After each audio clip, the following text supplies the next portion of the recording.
Si vous appréciez mon travail sur YouTube et souhaitez m'aider à le faire connaître, je vous invite à liker, vous abonner, activer la cloche, laisser un commentaire ou partager cette vidéo. Votre aide m'est extrêmement précieuse, je vous en remercie et vous souhaite un excellent visionnage.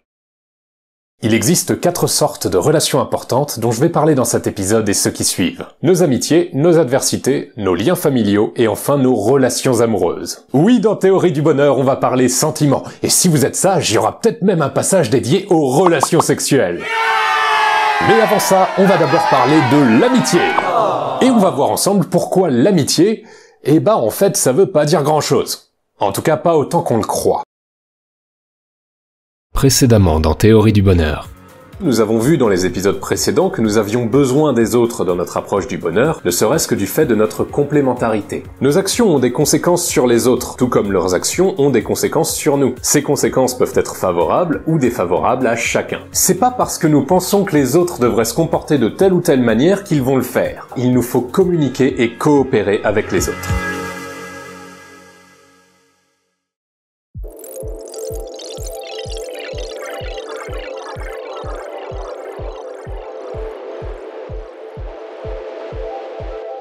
L'amitié, c'est encore un de ces trucs que tout le monde considère essentiel sans comprendre précisément ce que c'est. Tout simplement parce que, un peu comme pour la bienveillance, on nous bourre le crâne avec depuis qu'on est tout petit. Le pouvoir de l'amitié! Pourtant, si on est vraiment honnête, il faut admettre qu'avoir des amis présente aussi des inconvénients. Bah ouais, faut leur consacrer du temps, de l'attention, on développe un attachement irrationnel envers eux, on en perd toute notre objectivité et à la fin, ils nous trahissent. Finalement, c'est comme disait Samy. L'amitié, c'est de la merde.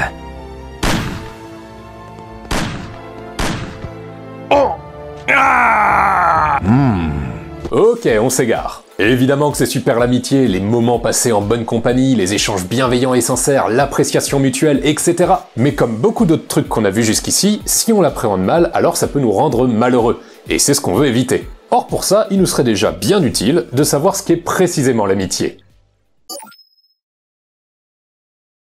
Un bon moyen de comprendre ce que l'amitié représente est de se demander ce qui distingue nos amis du reste de nos connaissances. Et une première réponse assez évidente, c'est qu'on se comporte différemment avec nos amis. Généralement, par exemple, on leur manifeste plus spontanément de la bienveillance. Pourrait-on alors conclure qu'une personne est notre amie juste en observant son comportement avec nous ou notre comportement avec elle? Non. Malheureusement, c'est plus compliqué que ça. D'abord parce que les gens peuvent être hypocrites. Tout le monde voudra être ami avec vous si par exemple vous devenez très riche du jour au lendemain, par exemple en gagnant au loto. Dans ce temps-là, les vieilles connaissances surgissent. Salut, c'est Régis. Je te rappelle, Régis. Ce sera alors par intérêt personnel et ça n'aura évidemment rien à voir avec de l'amitié. Mais on va voir que l'hypocrisie n'est pas la seule chose qui nous empêche de résumer l'amitié à une simple différence de comportement. Il existe une métaphore assez répandue que des amis étrangers ayant vécu en France et aux États-Unis m'ont expliquée, qui est celle des noix de coco et des pêches. Oui, je sais, ça c'est une mangue, mais c'est pas la saison des pêches et c'est le seul fruit à noyau dur que j'ai pu trouver, donc voilà, essayez d'imaginer que c'est une pêche. Bref, d'après eux, les Français seraient des noix de coco. Durs à l'extérieur, autrement dit plutôt fermés et distants lors d'un premier contact avec un inconnu, mais avec suffisamment de temps et d'effort, on en perce la coque pour en découvrir la douceur à l'intérieur. On peut alors construire des relations solides avec eux, qui se traduisent souvent par de belles amitiés. A l'inverse, les Américains seraient semblables à des pêches, doux et plaisants à l'extérieur, autrement dit très ouverts et sympathiques dès le premier contact, mais protégeant leur vraie personnalité au cœur d'un noyau plus intérieur. Si bien qu'il peut être difficile de savoir lorsqu'on est vraiment ami avec eux. Et c'est vrai que quand je me suis installé à New York pour mes études, j'ai tout de suite eu l'impression de me faire plein d'amis locaux. Tout le monde était chaleureux avec moi, le côté Frenchy avec un accent à couper au couteau amusait tout le monde, bref, super bonne ambiance quoi. Mais il était pas rare que quelqu'un avec qui j'avais passé un très bon moment en soirée me fasse un sale coup le lendemain, genre dire des saloperies dans mon dos pour se rendre intéressant, ou carrément proposer un date à ma copine, comme ça en toute décontraction. Ça vous peine? Non plus. Ça me... comment dire... ça me pique. On a beau être habitué... Putain, un truc pareil, ça fait quand même mal au dos, hein. Alors évidemment, ne prenez pas cette histoire de pêche et de noix de coco au pied de la lettre, hein, c'est juste un stéréotype un peu rigolo. Mais il permet quand même de mettre en évidence un truc de vrai, c'est que d'une culture à l'autre, les comportements qu'on réserve à nos amis, par rapport à ceux qu'on a envers nos connaissances, peuvent varier du tout au tout. On pourrait se dire que si on connaît les différences de comportement d'une culture à l'autre, alors il suffirait de s'y adapter pour déterminer ce qui constitue ou non l'amitié. Mais encore une fois, ce ne sont que des stéréotypes, et même au sein d'une même culture, c'est d'un individu à l'autre que ces comportements varient. Certains ont des discussions très personnelles avec de parfaits inconnus, que d'autres n'ont qu'avec leurs amis. Certains réservent leur bienveillance à leurs amis, quand d'autres l'ouvrent à de parfaits inconnus. En réalité, ça va même bien au-delà des comportements, puisque même les critères qu'on envisage chez un bon ami peuvent varier d'un individu à l'autre. Certains jugent plus ou moins important d'avoir des intérêts en commun, d'autres privilégient l'intimité, la confiance, la sincérité, etc. Ce qu'on constate en fin de compte, c'est qu'il n'existe pas une définition objective qui nous permettrait de déterminer sur la base de comportements ou d'autres critères que deux individus sont amis. Tout simplement parce que la notion d'amitié est une construction purement abstraite, et donc entièrement subjective. Autrement dit, chaque individu en a une vision différente, et il se peut tout à fait que deux personnes, en pensant mutuellement être l'ami l'une de l'autre, ne mettent en réalité pas du tout la même chose derrière. On peut entendre dire d'un individu qu'il est un bon ami, par opposition à d'autres amis moins proches. On parle aussi de meilleurs amis, qui se distingueraient spécialement des autres. Ce qui montre bien qu'en plus d'être subjective, l'amitié n'est pas une notion binaire. Il existe tout un spectre pour caractériser l'importance de notre amitié avec quelqu'un. Et cette importance varie avec le temps et les circonstances. C'est comme ça qu'une connaissance devient davantage un ami, et qu'il peut malheureusement arriver parfois qu'un ami tende à redevenir une connaissance. La frontière entre les deux est finalement assez floue, ça se passe pas comme dans les Sims. Heureusement d'ailleurs, vu que dans les Sims, si on parle pas à un ami pendant genre une semaine, c'est limite s'il envoie pas un recommandé pour nous menacer de briser l'amitié sous 24 heures, alors qu'en vrai, on peut tout à fait connaître des amitiés qui résistent très bien à la distance.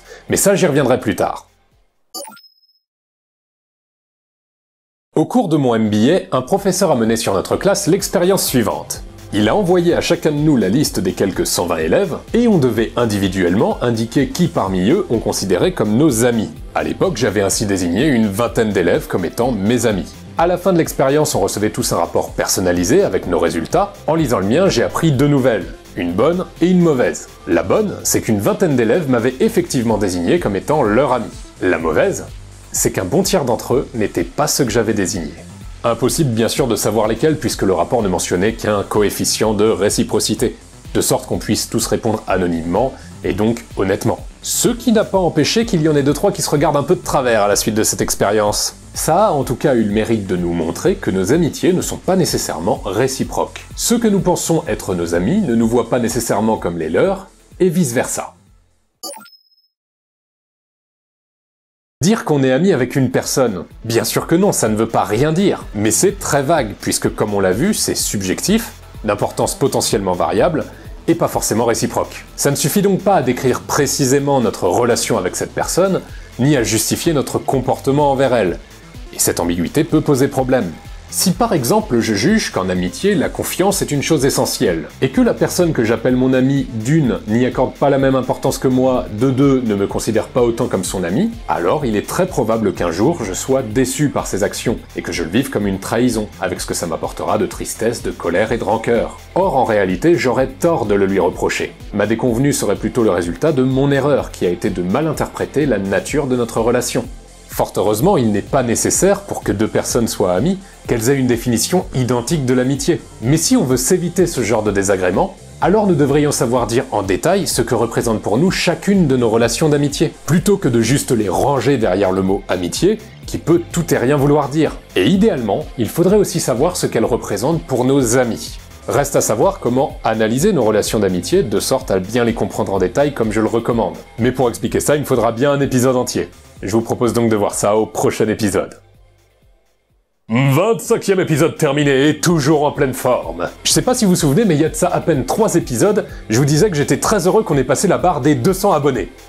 Et bah aujourd'hui on est le double! La chaîne décolle doucement, je trouve ça génial et je vous remercie infiniment pour ça. J'espère que ce nouveau chapitre sur les relations humaines vous plaira, il aura l'avantage d'être très varié au fur et à mesure qu'on passera en revue les différents types de relations. Comme d'habitude, je vous invite à me soutenir si vous le souhaitez en cliquant sur l'imperturbable pouce en l'air, en vous abonnant, en activant la cloche pour être tenu au courant des prochaines sorties, en commentant ou en partageant cet épisode. N'hésitez pas si vous le souhaitez également à me retrouver sur les réseaux sociaux, les liens sont juste en dessous. Et voilà, c'est tout pour moi, je vous dis à la prochaine, et d'ici là, prenez soin de vous.